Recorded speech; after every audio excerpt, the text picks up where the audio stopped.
तालुका अध्यक्षाला विचारलं नाही, तालुका पदाधिकाऱ्याला विचारलं नाही, प्रमुख लोकांना विचारलं नाही।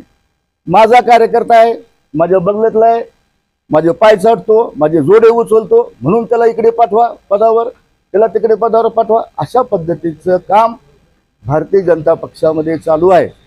ज्या लोकांनी 30 वर्षापासून 40 वर्षापासून 20 वर्षापासून इमानदारीनं, कष्टानं, मेहनतीनं, घरचे पैसे घालून, वेळ घालून हा पक्ष उभारणी केला, त्यात मी एक छोटासा कार्यकर्ता। माझ्यासारखे अनेक कार्यकर्ते या पक्षामध्ये काम करतात, पण ते उपेक्षित आहेत, ते या प्रवाहाच्या बाहेर फेकले गेलेले आहेत। म्हणून इथं पक्षाचा ऱ्हास होतो आहे। आणि आजची जी पत्रकार परिषद आहे, ही पत्रकार परिषद माझ्या माहितीस्तव 6 दिवसापूर्वी ठरलेली आहे।